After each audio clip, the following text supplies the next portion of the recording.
اور اپنی صلاحیتوں کو دین پر لگاویں۔ ہر آدمی کی صلاحیت امانت ہے، سوچنے کی، سمجھنے کی، سننے کی، بولنے کی، کرنے کی جتنی طاقتیں دی گئی ہے یہ امانت ہے، ہماری اپنی نہیں ہے، اور یہ امانت دی گئی ہے ذمہ داری پوری کرنے کے لیے۔ ہم اس کو بھولے ہوئے ہیں کہ میری صلاحیت مجھے کیوں دی گئی ہے۔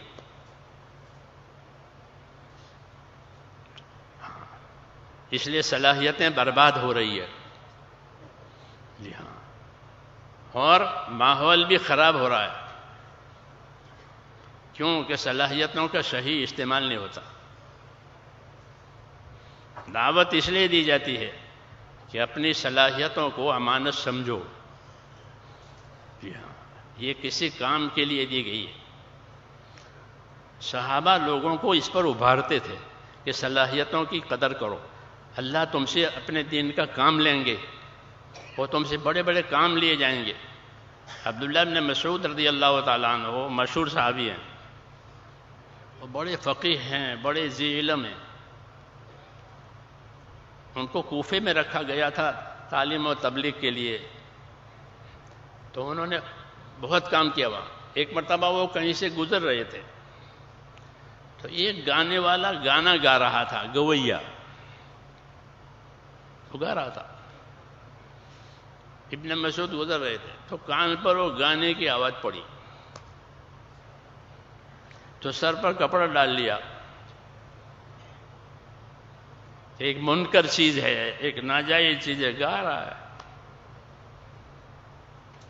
وَإِذَا مَرُّوا بِاللَّغْوِ مَرُّوا كِرَامًا، کہ جب یہ لغو چیز پر سے گزرتے ہیں تو بزرگانہ انداز سے وہاں سے گزر جاتے ہیں۔ تو کپڑا ڈال کر کے وہاں سے گزرے اور یہ کہتے ہوئے گزرے کہ کتنی اچھی آواز ہے، کاش کہ یہ آواز قرآن شریف پڑھنے پڑھانے میں ہوتی۔ میری بات سمجھ میں آ رہی ہے؟ صلاحیتوں کو دین پر لانے کے پر لیے بات ہے کہ کتنی اچھی آواز ہے۔ یہ نہیں کہا یہ آدمی نکما ہے، یہ نہیں کہا کہ یہ نکما ہے، فضول میں پھنسا ہوا ہے، کیونکہ یہ کبر ہے، کسی کو حقیر سمجھنا ہماری دعوت میں نہیں ہے۔ مولانا علی اللہ صاحب رحمۃ اللہ علیہ فرماتے تھے کہ ہماری دعوت اور تبلیغ تو خوبیوں کا لین دین ہے۔ یہ سوچو، یہ دیکھو لوگوں میں کیا کیا خوبیاں ہیں، اس آدمی میں کیا خوبی ہے، اس میں کیا خوبی ہے، اس علاقے کے رہنے والوں میں کیا خوبی ہے۔ یہ ایک نظر ہے یہ دعوت کے لیے، کیونکہ ہم کو لوگوں کی صلاحیت چاہیے، لوگوں کا مال متاع نہیں چاہیے دین کے لیے۔ ہم نہیں کہیں گے کہ لاؤ، ہم کہیں گے لگاؤ، ہم نہیں کہیں گے لاؤ، کیا کہیں گے؟ یہ لگاؤ۔ مولانا یوسف صاحب کے پاس ایک آدمی آئے تھے کوئی رقم لے کر کے شروع میں، اور درخواست یہ کی کہ آپ کے پاس بہت لوگ آتے ہیں اور بہت لوگ نکلتے ہیں اللہ کے راستے میں، میں ایک رقم لے کر آیا ہوں، آپ اسے قبول کریں اور یہ آنے جانے والوں کو دیں۔ تو مولانا نے فرمایا مجھے تو آپ کی ضرورت ہے، رقم کی ضرورت نہیں ہے۔ یہ بھی نہیں کہا کہ تیری رقم نہیں چاہیے، یہ نہیں کہا، منع ہے، کیونکہ وہ محبت سے پیش کر رہا ہے۔ تو محبت کے جواب میں تکبر نہیں ہوتا کہ نہیں چاہیے۔ مولانا نے یہ جواب دیا کہ مجھے تو آپ کی ضرورت ہے، رقم کی ضرورت نہیں، آپ آ جائیے۔ ہماری دعوت یہی ہے کہ اللہ کے بندوں کی صلاحیت اللہ پر لگ جائے، ہمیں کچھ نہیں چاہیے۔ اس لیے یہاں ہر آدمی جو بیٹھا ہوا ہے وہ اپنی صلاحیت کو اللہ کی امانت سمجھے کہ مجھے اللہ نے صلاحیت دی ہے، سوچنے کی، سمجھنے کی، کرنے کی، مال لگانے کی، خدمت کرنے کی، عبادت کرنے کی صلاحیتیں دی گئی ہے، تو وہ کہاں لگے؟ اس لیے ابن مسعود رضی اللہ تعالیٰ عنہ نے اس بات کی طرف اشارہ کیا اس کا نام زازان تھا کہ کتنی اچھی آواز ہے، کاش یہ قرآن شریف کے پڑھنے پڑھانے میں ہوتی، قرآن سیکھتا، قرآن پڑھتا، لوگوں کو قرآن پڑھاتا خوش الحانی سے، تو کتنی بڑی بات ہوتی۔ خیرکم من تعلم القرآن وعلمہ، حضور صلی اللہ علیہ وسلم فرماتے ہیں کہ تم میں سب سے بہتر وہ ہے کہ جو قرآن پاک کو سیکھے اور کیا کرے، سکھاوے۔ حضرت عثمان اس کے راوی ہیں، اس کی روایت کرتے ہیں کہ تم میں سب سے بہتر آدمی وہ ہے جو قرآن شریف کو سیکھے اور سکھائے۔ عثمان رضی اللہ تعالیٰ عنہ کی صحبت میں رسول اللہ کے تابعی بیٹھے ہوئے تھے، سلمی، انہوں نے یہ حدیث سنی، کہتے ہیں جب سے میں نے حضرت عثمان رضی اللہ تعالیٰ عنہ سے یہ حدیث سنی، قرآن کی خدمت کے لیے میں بیٹھ گیا، اور اب تقریباً 70 برس ہو رہے ہیں کہ میں اس خدمت پر ہوں کہ اللہ کے بندوں کو قرآن سکھاتا ہوں، سیکھتا ہوں، سکھاتا ہوں۔ اور کہا اس حدیث کو سن کر کے یہ 70 برس سے میری یہی مشغولی ہے۔ یہ فَيَتَّبِعُونَ أَحْسَنَ، کہ وہ اتباع احسن کرتے ہیں کہ جب عمل کا نمبر آتا ہے تو اپنے عمل کی اچھی سے اچھی شکل بناتے ہیں۔ 70 سال قرآن کی خدمت کو دی، کیوں؟ ایک حدیث سنی ایک صحابی سے کہ تم میں سب سے بہتر وہ ہے، بہترین امت کا بہترین آدمی کون؟ کہ بہترین امت کا بہترین آدمی وہ ہے جو قرآن سیکھے اور سکھاوے۔ اس لیے ابن مسعود نے اس کو اس کی طرف اشارہ کیا کہ کتنی اچھی آواز ہے، کاش یہ قرآن کریم کے پڑھنے پڑھانے میں، سیکھنے سکھانے میں ہوتی، یہ کہہ کر کے گزر گئے۔ کسی نے اس کو یہ بات پہنچائی کہ صحابی رسول یہاں سے گزرے ہیں اور یہ فرماتے ہوئے نکل گئے۔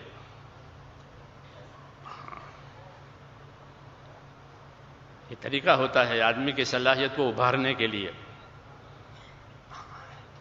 بس اس نے وہ گانا چھوڑ دیا اور ابن مسعود کے پیچھے ہو گئے تلاش کر کے، اور ان کے شاگرد بنے، ان کے علوم سے فائدہ اٹھایا۔ جب آپ سے یہی سیکھنا ہے جس کی آپ نے دعوت دی ہے، کہ کتنا اچھا ہوتا ہے یہ قرآن کے پیچھے۔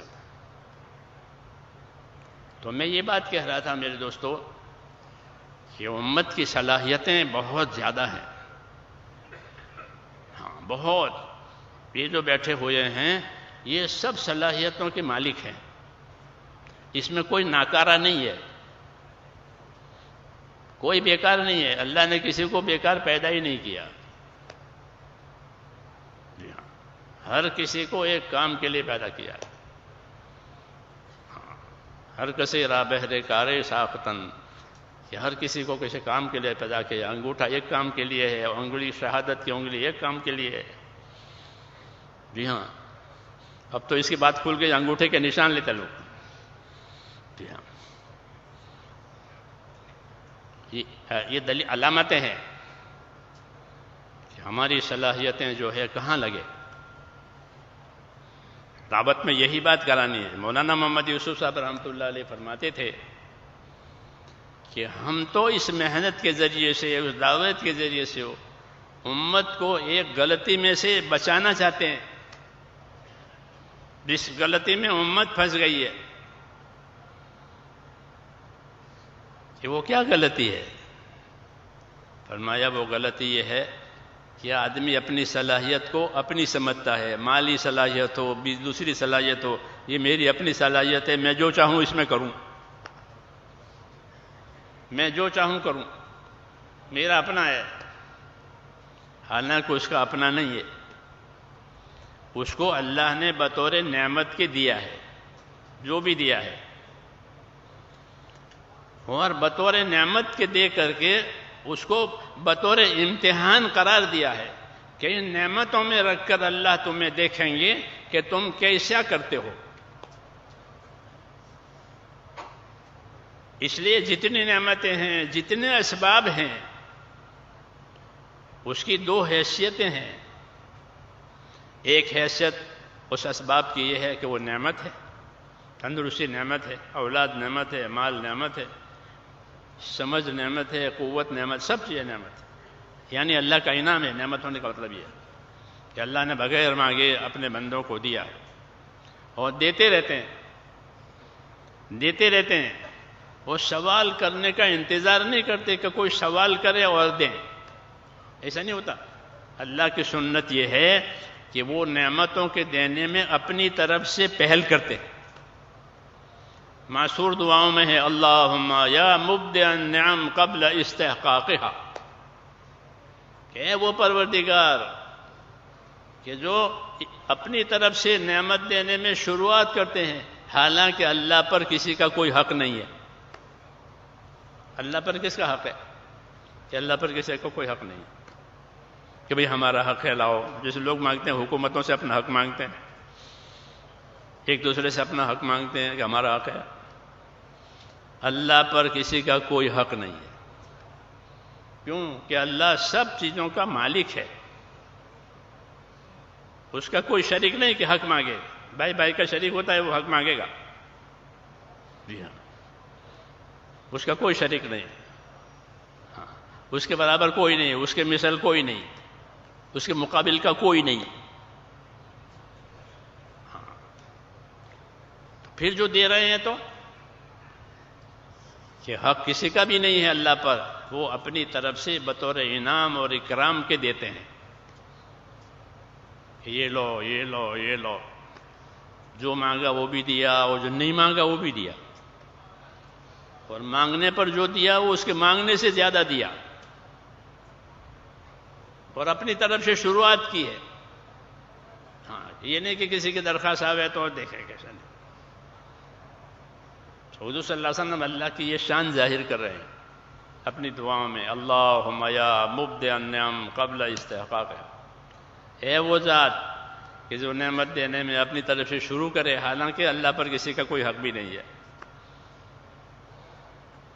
تو یہ نعمتیں آتی رہتی ہیں، اسباب ملتے رہتے ہیں، ان اسباب کے بارے میں کیا موقف ہے، کیا ذمہ داری ہے؟ تو میں نے عرض کیا کہ ایک طرف تو یہ اسباب اللہ کی نعمتیں ہیں جیسا کہ معروف مشہور ہے، سب جانتے ہیں۔ دوسری طرف کہ یہ جتنے اسباب دیے گئے ہیں وہ اللہ تعالیٰ کی ایک نعمت ہے اور ایک امتحان ہے، امانت ہے، یہ امانت ہے۔ آنکھیں امانت ہے، کان امانت ہے، زبان امانت ہے، دل دماغ امانت ہے، مال امانت، اولاد امانت، سب امانت۔ ہمارا پورا دین امانتوں پر ہے اور امانت داری پر ہے، بے ایمانی کو کوئی تعلق نہیں ہے، بے عملی کا کوئی تعلق نہیں ہے، پورا دین امانت داری پر کھڑا ہے۔ حضور صلی اللہ علیہ وسلم کو سب سے پہلے اللہ نے امانت دار ظاہر کیا تھا، نبوت ظاہر ہونے سے پہلے امانت داری ظاہر کرائی کہ ہمارا یہ بندہ امانت دار ہے، ہمارا یہ بندہ سب سے زیادہ سچا اور وفادار ہے۔ یہ بنیادیں ہیں ہماری کام کرنے کی کہ دین کا کام اور اللہ کا کام کیسے کرو گے، کہ پوری امانت داری سے کریں گے، کیونکہ ہم کو یہ چیزیں بطور امانت کے دی ہیں۔ تو مولانا محمد یوسف صاحب رحمۃ اللہ علیہ فرماتے تھے کہ ہم امت کو اس غلطی میں سے اس محنت کے ذریعہ بچانا چاہتے ہیں کہ انہوں نے جان مال کو اپنا ہی سمجھ لیا ہے، کہ جان مال ہماری، جیسا چاہے کریں، جو چاہیں کریں، یہ اپنی صلاحیتوں کو برباد کرنے والی بات ہے۔ ہاں، کیونکہ جتنی آزادی آوے گی اتنی بربادی آوے گی۔ قاعدہ ہے کہ ہر کام میں آدمی آزاد ہو کر کام کرے، تو جتنا بڑا کام اتنی بڑی بربادی، اور جتنا بڑا کام اتنی پابندی، پھر اس کام میں خوبی آوے گی۔ اور اس کو آزادی سے چلایا، ایک آدمی سائیکل آزادی سے چلاوے تو جو ایکسیڈنٹ ہوگا وہ ہلکا ہوگا، کیونکہ سائیکل ہے، پیدل سائیکل ہے، اس میں زیادہ قوت نہیں ہے۔ ایک موٹر سائیکل کو چلاوے اور ایک گاڑی کو چلاوے، ہوائی جہاز کو چلاوے، سوچو کہ کتنا نقصان ہوگا آزادی کا۔ یہ جتنی طاقت اتنا نقصان۔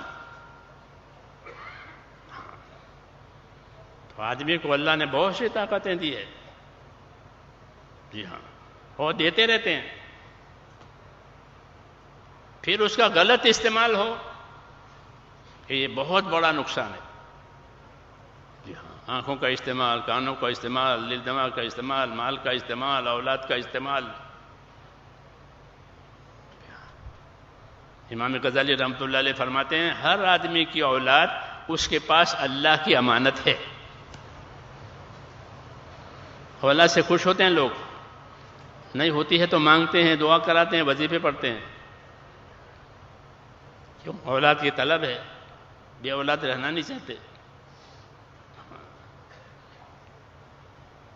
تو جب دی ہے اولاد تو کس کام کے لیے دی ہے؟ یہ تھوڑی ہے کہ میرے مال کا وارث بنے، اتنا مال کا وارث بننے کے لیے دی ہے کہ مال کا تو کیا وارث بنے گا، ہر آدمی اپنا مال چھوڑ کے جائے گا، ہر آدمی اپنا مال چھوڑ کے جائے گا۔ جی ہاں، اللہ کہتے ہیں میں وارث ہوں۔ وارث کون ہے؟ کہ اللہ، اِنَّا نَحْنُ نَرِثُ الْأَرْضَ وَمَنْ عَلَيْهَا وَإِلَيْنَا يُرْجَعُونَ، یہ زمین اور زمین کی ساری چیزوں کے ہم وارث، اللہ کہتے ہیں یہ تو سب چلے جائیں گے، پھر ہم جس کو چاہیں گے دیں گے۔ اولاد اس لیے نہیں ہوتی کہ یہ وارث بنے، کہ اولاد تو اس لیے ہے کہ جو زندگی کی ذمہ داریاں اللہ نے باپ کو دی ہے یہ سنبھالے۔ ہمارے باپ نے یہ ذمہ داری سنبھالی تھی دین کی، ہم بھی وہی ذمہ داری سنبھالیں، کہ یہ اصلی بات ہے۔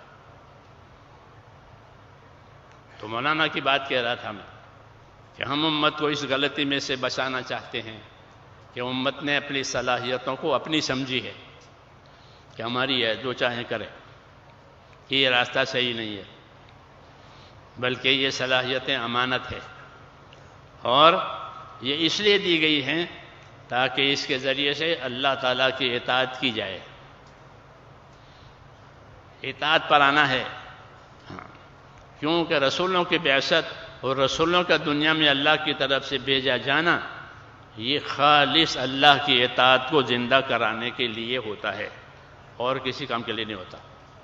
کہ رسول کیوں بھیجے گئے 1,24,000 یا جتنے بھی ہو، اور آخر میں جناب رسول اللہ صلی اللہ علیہ وسلم، کہ ان کا بھیجا جانا زمین پر صرف اس لیے ہے کہ لوگ اپنی صلاحیتوں کو اللہ کے حکموں پر لگاوے، برباد نہ کرے، کہ تمہاری صلاحیتیں بہت قیمتی ہے، ان صلاحیتوں کو حق پر لگانا ہے تاکہ اللہ کی اطاعت وجود میں آوے۔ نبیوں کا آنا اور ان کی دعوت، ان کی تعلیم، ان کا ارشاد خالص زمین پر اللہ کی اطاعت کو قائم کرانے کے لیے ہے۔ وَمَا أَرْسَلْنَا مِن رَّسُولٍ إِلَّا لِيُطَاعَ بِإِذْنِ اللَّهِ، کہ جب کبھی ہم نے کوئی رسول بھیجا ہے تو اس کے آنے کا اور بھیجنے کا صرف یہ مقصد ہوتا ہے کہ لوگ اس کے بتانے سے اللہ کی اطاعت پر اپنے آپ کو لگائیں۔ یہ رسولوں کی بعثت کا مقصد ہے، اپنی اطاعت نہ کرے، اپنے نفس کی اطاعت نہ کرے، اپنے ماحول کی اطاعت نہ کرے کہ جیسے لوگ کرتے ہیں ویسا کریں گے، جیسے لوگ چلتے ہیں ویسا، لیکن نہیں، تمہیں لوگوں کے پیچھے چلنے کے لیے نہیں کہا ہے، تمہیں تو نبی کے پیچھے چلنے کے لیے کہا ہے۔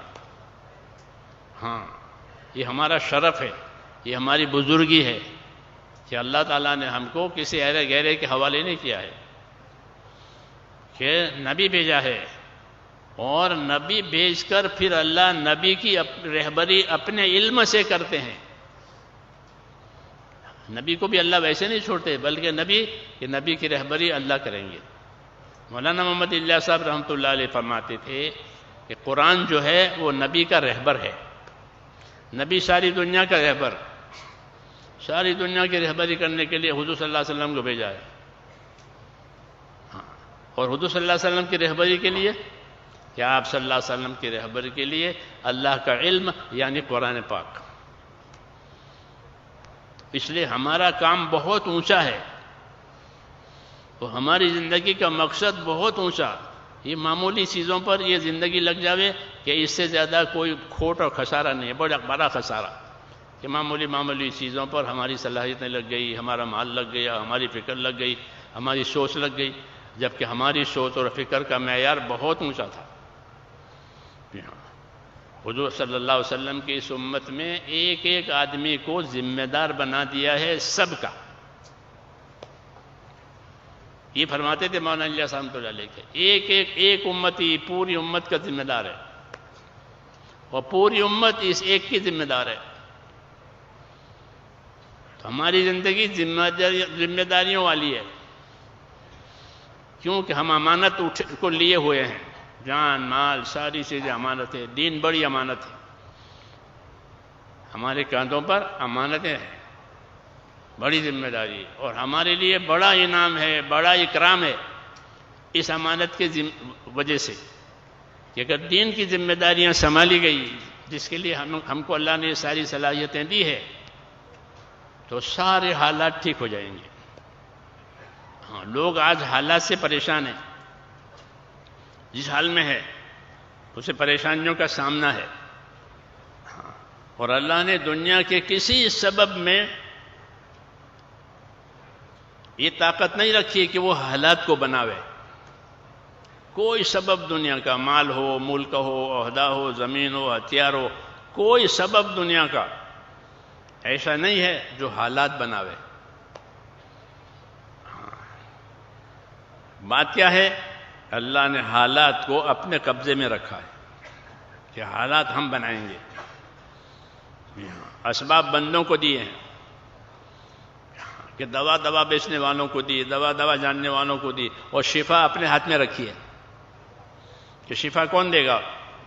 کہ شفا اللہ دے گا۔ وَإِذَا مَرِضْتُ فَهُوَ يَشْفِينِ۔ ابراہیم علیہ السلام کہہ رہے ہیں کہ میرا خدا وہ ہے کہ جب میں بیمار ہو جاؤں تو مجھے شفا وہ دے۔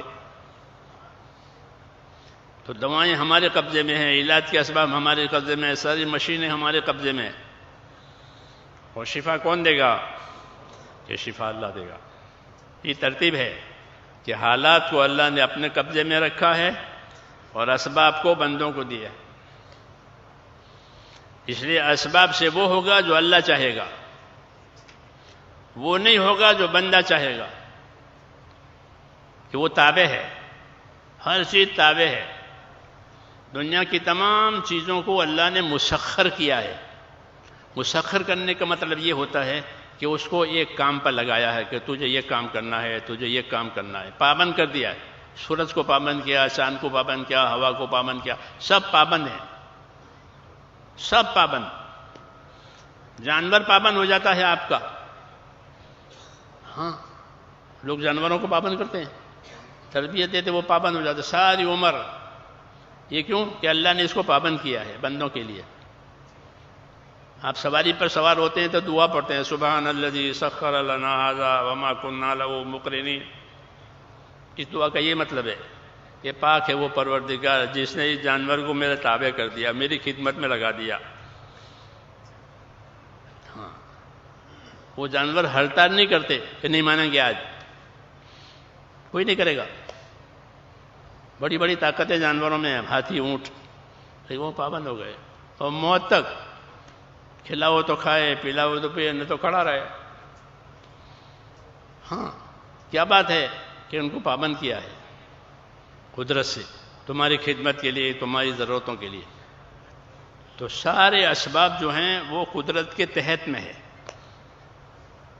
تمام اسباب سے وہ چیز ہوگی جو اللہ چاہے گا۔ اس لیے ہمارے حالات ہمارے اسباب سے بننے والے نہیں ہیں، یہ طے ہے۔ کبھی مسلمانوں کو مال مل جائے تو ان کے حالات اچھے ہو جائیں گے، ہاں، کہ ان کو عہدے مل جائیں، ان کو زمینیں مل جائیں، ان کو جائیدادیں مل جائیں تو ان کے حالات اچھے ہو جائیں گے، کیسا نہیں؟ ان کے حالات تو اللہ کے حکموں کے پورا کرنے سے اچھا ہوں گے۔ یہی قاعدے کی بات ہے کہ اللہ نے حالات کو اپنے قبضے میں رکھا ہے، اور حالات کی موافقت ان لوگوں کے لیے ہوگی کہ جن کی زندگیوں میں اللہ کی اطاعت اور تابعداری آوے۔ یہ کہا کہ اطیعوا اللہ واطیعوا الرسول لعلکم ترحمون، اطاعت کرو اللہ کی، اطاعت کرو اس کے رسول کی، تاکہ تمہارے اوپر رحم ہو جاوے۔ رحم لانے کا راستہ یہی ایک ہے کہ زندگی اللہ کے حکموں پر آ جاوے۔ پھر ہر حکم کے ساتھ اللہ کی طاقت ہے، ہر حکم کے اندر ایک اثر ہے، ہر حکم کے اندر ایک اجر ہے۔ یہ بھی ہے کہ ہر حکم میں ایک اثر ہے، ایک اجر ہے۔ جب زندگی حکم والی ہوگی تو کتنے ہی اچھے اچھے آثار زندگیوں میں آویں گے، اور زندگی حکموں سے کٹی ہوئی ہوگی کہ کوئی اچھا اثر کوئی بھی چیز پیدا نہیں کرے گی، اللہ نہیں چاہتا تو نہیں ہوگی۔ علماء نے لکھا ہے کہ دوا بھی جو اثر کرتی ہے وہ حکم سے کرتی ہے۔ فرشتہ ہوتا ہے، وہ دوا کو درد کی جگہ پر پہنچاتا ہے تو درد دور ہو جاتا ہے، اور منظور نہیں ہوتا تو وہ فرشتہ دوا کو درد کی جگہ پر پہنچنے ہی نہیں دیتا، تو دوا اثر نہیں کرتی۔ کیوں کہ اس کو روکا گیا ہے۔ حدیثوں میں ہے کہ اللہ نے بیماریاں بھی پیدا کی ہے اور اس کی دوائیں بھی اللہ پیدا کر چکا ہے۔ کچھ بیماریوں کی دوا لوگوں کو معلوم ہو گئی ہے، کچھ کی نہیں ہوئی، معلوم کرتے رہتے رات دن، معلومات ہوتی ہے۔ لیکن دوا میں یہ قدرت نہیں رکھی گئی ہے کہ وہ بیماری کو دور کرے۔ اس طرح مال میں یہ طاقت نہیں رکھی کہ مال حاجت پوری کرے اور مال راحت دے، بلکہ اللہ چاہے گا تو ہوگا، نہیں تو نہیں ہوگا۔ کہ مال مصیبت ہو گیا، ہاں کیا بات ہوئی کہ مال کو ظالموں نے دیکھ لیا اور ظالم اس کے پیچھے ہو گئے۔ ہو رہا ہے دنیا میں، یہ مال کی وجہ سے مصیبت آ گئی۔ یہ اللہ بتاتے ہیں کہ جتنے غلط یقین جمیں گے اسباب کے اعتبار سے، اللہ کی قدرت اس کی کاٹ کرے گی۔ حالات ایسے پیدا کریں گے کہ جو آدمی سوچ رہا تھا وہ نہیں ہوگا، کہ مال سے راحت ملے گی، مال سے راحت نہیں ملے گی، کہ مال سے آفت آئے گی، مال کی وجہ سے آفت آئی، مال کی وجہ سے دشمنیاں ہوئی، مال کی وجہ سے حسد ہوا، حالات بگڑ گئے۔ اس لیے میرے دوستو، سب سے زیادہ طاقتور چیز جو ہے وہ اللہ کا امر ہے۔ الا لہ الخلق والامر، یاد رکھو مخلوق بھی اللہ کی اور امر اور حکم بھی اللہ کا۔ مخلوق میں وہ بات چلے گی جس کا اللہ امر کریں گے۔ اس لیے ہمارا رخ ہمارے دین نے اور ہمارے نبیوں نے ہمارا رخ اللہ کی طرف کیا ہے کہ تم سیدھا اللہ سے اپنا تعلق جماؤ اور لا الہ الا اللہ کہو کہ کام بنانے والی ذات ایک اللہ کی ہے۔ حالات بھی وہ پیدا کرے گا، اسباب بھی وہ پیدا کرے گا، نتیجہ بھی وہ پیدا کرے گا۔ تینوں چیزیں اللہ کی طرف سے ہیں کہ اسباب بھی پیدا کریں گے، حالات بھی پیدا کریں گے، نتیجہ بھی پیدا کریں گے۔ تو تمہیں کیا کرنا ہے کہ ہمیں ان اسباب میں اللہ کے حکموں کو اور اس کے دین کو زندہ کرنا ہے۔ ہمارے لیے اسباب اس لیے نہیں پیدا کیے کہ ہم اسباب سے محبت کر کے اسباب کے اوپر زندگیوں کو ڈالیں، بلکہ ہمیں اسباب اس لیے دیے ہیں کہ ان اسباب میں اللہ تعالیٰ کا جو حکم ہے وہ ہم پورا کریں۔ تاجر تجارت میں، ہمارا تاجر تجارت میں مال کے لیے نہیں لگے گا، بلکہ ہمارا تاجر تجارت میں تجارت کا حکم پورا کرنے کے لیے لگے گا۔ ہمارا زمیندار کہ زمین میں کہ زمینداری کو فائدہ حاصل کرنے کے لیے نہیں، بلکہ زمینداری کے کیا حکم ہے وہ پورا کریں گے۔ پھر فائدہ تو کہیں گیا ہی نہیں ہے، تجارت کا نفع کہیں گیا ہی نہیں ہے۔ اس لیے حضور صلی اللہ علیہ وسلم نے تجارت کے فضائل بیان کیے، تجارت کے مسائل بیان کیے، زمینداری کے فضائل بیان کیے، زمینداری کے مسائل بیان کیے، مزدوری کے فضائل بیان کیے، مزدوری کے مسائل بیان کیے۔ سب چیزوں کے مولانا صاحب کہتے ہیں سب چیزوں کے فضائل مسائل ہیں کہ یہ مزدوری کی یہ فضیلت ہے، تجارت کی یہ فضیلت ہے، زمینداری کی یہ فضیلت ہے۔ خالی زمینداری کوئی دھندا نہیں ہے، بلکہ یہ بھی ایک فضیلت کی چیز ہے کہ اگر اس میں اللہ کے حکموں کی رعایت کے ساتھ یہ داخل ہوا تو اس کی زمینداری، اس کی مالداری، اس کی عہدیداری سب عبادت بن جائے گی، کیونکہ ہر لائن کے حکم دیے گئے ہیں اور اس کی فضیلتیں بیان کی گئی ہے کہ آپ کو یہ ملے گا اور یہ ملے گا اور یہ ملے گا۔ اس لیے میرے دوستو، اللہ تعالیٰ نے ہم کو اسباب بطور امتحان کے دیے ہیں کہ اس میں رکھ کر کے اللہ تعالیٰ یہ دیکھیں گے کہ آپ کیسے چلتے ہیں۔ رسول صلی اللہ علیہ وسلم نے فرمایا، دو باتیں فرمائی، فرمایا دنیا ہری بھری اور میٹھی ہے۔ کہ کیسی ہے؟ ہر آدمی کو دنیا ہری بھری اور میٹھی لگتی ہے۔ مثال دی ہے جیسے جانور کو جب پہلی بارش ہوتی ہے وہ جو سبزہ اگتا ہے وہ ہرا بھرا اور میٹھا ہوتا ہے، اور جانور اس کو خوب چرتا ہے، پیچھے سے مارے تو بھی نہیں ہٹے گا، کیونکہ اس کو ایسا لذیذ لگتا ہے، ریشم کی طرح وہ نرم ہوتا ہے۔ اس کی مثال دی ہے کہ دنیا ایسی ہری بھری اور میٹھی لگتی ہے آدمی کو، اور ہری بھری اور میٹھی لگنے میں اس طرف بھی اشارہ ہے کہ اس کو کوئی حرام سے لے تو بھی میٹھی لگے گی، اس کو کوئی حلال سے لے تو بھی میٹھی لگے گی، یا کڑوی لگے گی۔ کہ چوری کے مال سے مٹھائی خریدی ہے تو وہ مٹھائی کڑوی ہو جائے گی کہ نہ؟ کڑوی نہیں ہوگی، وہ میٹھی ہی رہے گی۔ یہ کہا کہ ہری بھری اور میٹھی ہے، جیسے جانور اپنا چارہ ہو، گھر کا چارہ ہو، سب کا چارہ چرتا ہے، وہ میٹھا لگتا ہے۔ کہ دنیا ہری بھری ہے، میٹھی ہے، کوئی بھی لے، رشوت سے لو تو بھی میٹھی لگے گی، اور رشوت سے لو تو بھی سارے کام بن جائیں گے۔ رشوت کے مال سے شادی ہوئی کہ ہو گئی، رشوت کے مال سے بلڈنگ ہو گئی کہ ہو گئی، رشوت کے مال سے علاج ہو گیا ہو گئے۔ جی ہاں، یہ بات ہے، سمجھائیے کہ دنیا ہری بھری اور میٹھی ہے۔ اور اللہ کی کیا ترتیب ہے؟ کہ اللہ کی ترتیب اس ہری بھری دنیا میں یہ ہے کہ اللہ تمہیں ایک کے بعد ایک کو اس پر لائیں گے۔ کہ پہلے ہمارے دادا تھے، پہلے ہمارے دادا تھے یہاں، اس کے بعد ہمارے ابا آئے، اور ابا کے بعد اب ہم ہیں، یوں یہ فرمایا وَإِنَّ اللَّهَ تَعَالَى مُسْتَخْلِفُكُمْ فِيهَا۔ تو ایک کے بعد ایک کو لانے، کوئی اپنے ساتھ لے کے نہیں لے جاتا۔ جی ہاں، کہ دادا تھے سب لے گئے، کہ ایسا نہیں ہے، وہ دادا بھی چھوڑ کر چلے گئے، وہ ابا بھی چھوڑ کے چلے گئے، اب ہم ہیں پوتے۔ پھر پوتوں کے بعد کبھی ان کی اولاد ہوگی، ایک کے بعد ایک۔ تو اس ترتیب میں اللہ کا کیا مقصد ہے؟ کہ دنیا دکھانا مقصد ہے، اس کا ہرا بھرا ہونا مقصد ہے، اس کا میٹھا ہونا دکھانا کر نہیں۔ اس کو ہرا بھرا بنا کر کے امتحان بنایا ہے، اس کو میٹھا بنا کر امتحان بنایا ہے کہ کون اس میں اللہ کے حکموں کی رعایت سے چلتا ہے اور کون اللہ کے حکموں کو توڑ کر کے اندر گھستا ہے۔ یہ دیکھنے کے لیے ہے وَإِنَّ اللَّهَ تَعَالَى مُسْتَخْلِفُكُمْ فِيهَا فَيَنْظُرُ كَيْفَ تَعْمَلُونَ۔ پھر دیکھیں گے تمہارے عمل کیا بنتے ہیں۔ اس میں آدمی اپنی اپنی چیزوں میں گھس کر اپنا عمل بناتا ہے، اس کا وہ ذمہ دار ہے، اس کا وہ ذمہ دار ہے کہ اس چیز میں گھس کر کے کیا عمل کیا، حاکم نے حکومت میں کیا عمل کیا، تاجر نے تجارت میں کیا عمل کیا، زمیندار نے زمینداری میں کیا عمل کیا، اپنے عمل کا وہ ذمہ دار ہے۔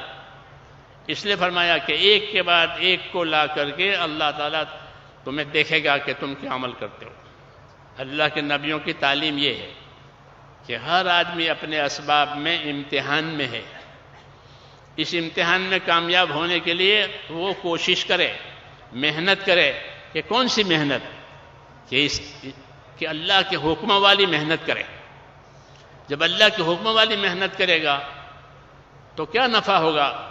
کہ اندر کا یقین بدلے گا۔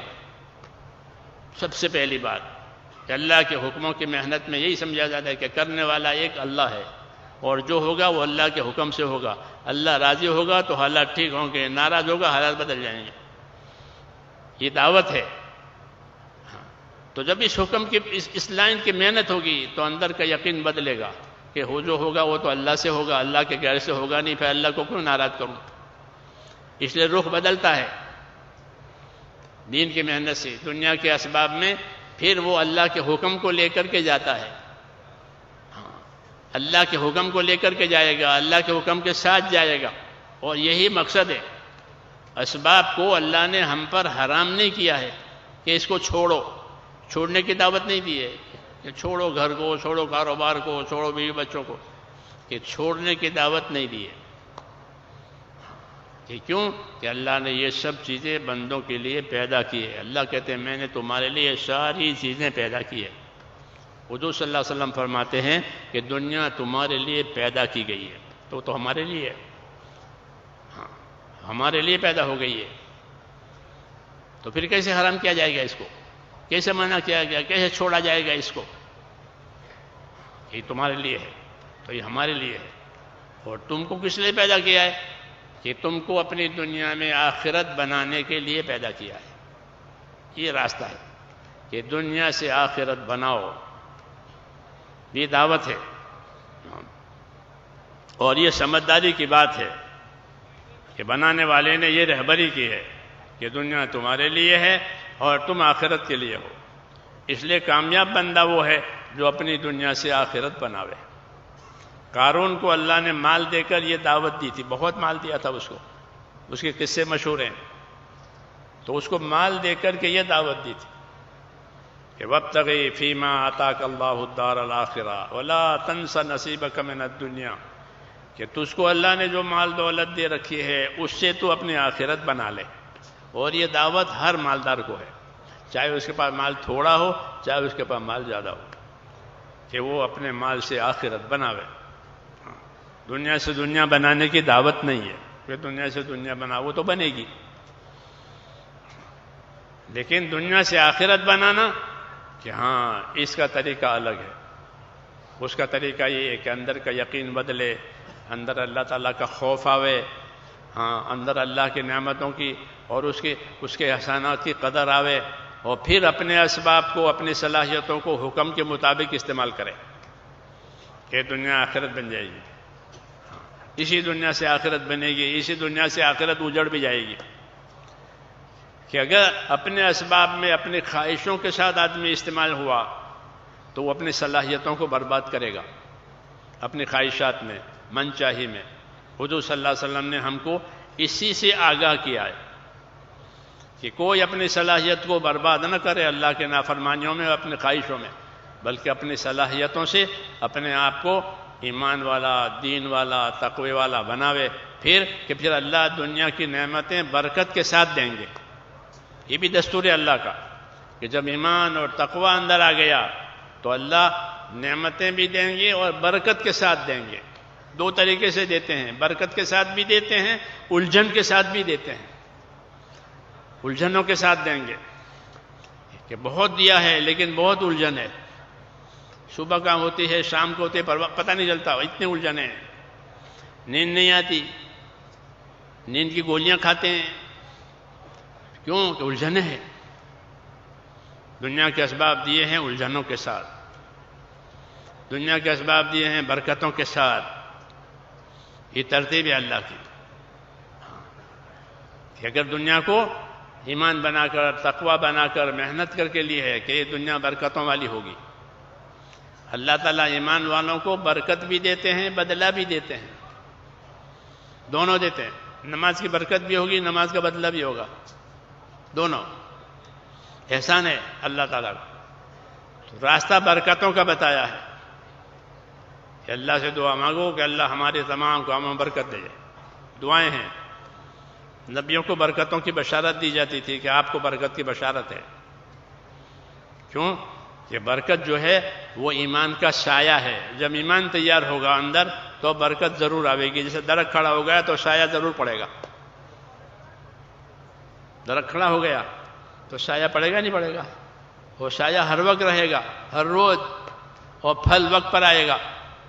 ایسا ایمان والے کو کہ ایمان والے کو اس کی صحیح محنت اس کی برکتیں دیں گے، دنیا میں بھی دیں گے، موت کے وقت بھی دیں گے. اللہم بارک لی فی الموت و فیما بعد الموت، اور موت کے بعد بھی برکت دیں گے. جی ہاں. اور بدلہ کہ بدلہ اپنے وقت پر دیں گے، بدلہ قیامت میں دیں گے. کیونکہ قیامت بدلہ دینے کا دن ہے، یوم الجزاء. بدلہ دینے کا وقت تو وہ قیامت ہے. وہاں ذرے ذرے کا حساب کر کے اللہ تعالیٰ دیں گے یہ آپ کا بدلہ. تو ایمان والوں کو دنیا برکتوں کے ساتھ ملتی ہے. برکتیں کس کی ہے کہ حکموں کی. برکتیں کس چیز کی ہے کہ طریقوں کی، کہ حکم کو سنبھالا ہے، طریقے کو سنبھالا ہے، اس کی محنت کی ہے. اس لیے دنیا برکتوں کے ساتھ، تو وہ دنیا آسان ہو جاتی ہے. آسان ہونے کا مطلب یہ ہے کہ اپنی حاجت بھی پوری ہو جاتی ہے اور آخرت بھی بن جاتی ہے، دونوں ہو جاتے ہیں۔ آسان ہو گیا کیا مطلب کہ دنیا سے اپنی حاجت بھی پوری ہو گئی اور آخرت بھی بن گئی۔ اب کوئی حسرت نہیں ہے، اب کوئی دنیا چھوٹے گی تو کوئی پچھتاوا نہیں ہے کہ دونوں ہو گئی، بلکہ آخرت بنائی ہے تو موت پر خوشی ہوگی۔ ہاں، آخرت بنا کے مرنے والے کو موت پر خوشی ہوتی ہے کہ میں نے اپنی آخرت بنائی ہے۔ حضرت بلال رضی اللہ تعالیٰ عنہ کی اہلیہ ان کے مرنے کے وہ رونے لگی کہ بھائی کیوں رو رہی ہو؟ کہ آپ جا رہے ہیں، یہ رونے کی بات نہیں ہے، خوشی کی بات ہے کہ کیوں کل ملاقات ہوگی کس سے؟ کہ محمد صلی اللہ علیہ وسلم سے اور ان کے اصحاب سے۔ ہاں، کل ہماری ملاقات ہوگی، خوش ہے۔ بات کیا ہے کہ اپنی دنیا سے اپنی آخرت بنائی ہے، اور یہی میرے دوست ہماری دعوت ہے، تمام نبیوں کی دعوت ہے۔ کسی نبی نے دنیا میں دنیا نہیں بنائی کہ دنیا بناؤ، یہ کہا کہ اپنی دنیا سے آخرت بناؤ۔ اگر دنیا سے آخرت بنائی تو وہ دنیا صاف ستھری ہوگی، وہ دنیا بھی پاک ہوگی، صاف ستھری آخرت کی وجہ سے، اور آخرت کے عمل کی پابندی کی وجہ سے جو دنیا ملے گی پاکیزہ ملے گی۔ ایمان والوں کو اللہ پاکیزہ دنیا دیتے ہیں، پاک دنیا۔ من عمل صالحا من ذکر او انثی وهو مؤمن فلنحینہ حیاۃ طیبہ، کہ جو ایمان لائیں گے، اعمال صالحہ کریں گے، ان کو دنیا میں زندگی جینے کے لیے پاک زندگی دیں گے، پریشانیوں سے، گناہوں سے، دوسری تمام آلودگی سے پاک، برکتوں والی دنیا، چین والی دنیا، اطاعت والی دنیا۔ یہ اللہ تعالیٰ کے انعام کے وعدے ہیں۔ تو میں نے کہا ہم کو یہ کام دیا گیا ہے میرے دوستو کہ ہماری صلاحیتیں کہاں لگے؟ کیا دنیا کی معمولی سے فنا ہونے والی چیزوں میں لگے؟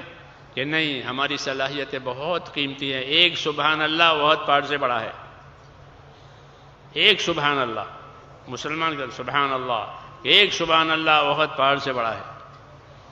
ایک ایک عمل اپنی جگہ اتنا قیمتی ہے، اس کی قیمت بتائیں گے اللہ کے رسول۔ پھر جس محنت سے سارے عمل زندہ ہوں، سارے اعمال زندہ ہوں، اس محنت کی کیا قیمت ہوگی؟ اس لیے ہماری صلاحیتوں کا صحیح مصرف اور ہماری صلاحیتوں کو لگانے کا صحیح میدان، وہ میرے دوستو اللہ تعالیٰ کا دین ہے۔ ہم کو اللہ نے دین دیا ہے، اسی پر بشارتیں ہیں، اسی پر سارے حالات کے بننے کا وعدہ ہے۔ دنیا کی کسی حکومت پر، کسی مال مرتبے پر حالات بننے کا وعدہ نہیں ہے۔ اللہ نے فرعون کے حالات بگاڑے، قارون کے حالات بگاڑے، یہ سب مال ملک والے ہیں۔ قوم سبا کے حالات بگاڑے، یہ زمیندار ہیں۔ قوم سمود کے حالات بگاڑے، یہ فیکٹریوں والے ہیں۔ یہ سب پہلے گزرے ہیں کہ جنہوں نے اللہ کے دین پر کوئی توجہ نہیں دی، ان کے حالات نہیں بنے۔ اس لیے ہم کو ساری تاریخ بتائی ہے، نبیوں کی بھی اور ماننے والوں کی بھی، نہ ماننے والوں کی بھی۔ کیوں؟ کہ ہم کو نبیوں والا کام کرنا ہے، اس لیے اس کے نتائج بتائے ہیں۔ اس راستے میں اپنی صلاحیتوں کو لگانے سے یہ چیز کھلے گی اور صلاحیتیں حق پر آوے گی۔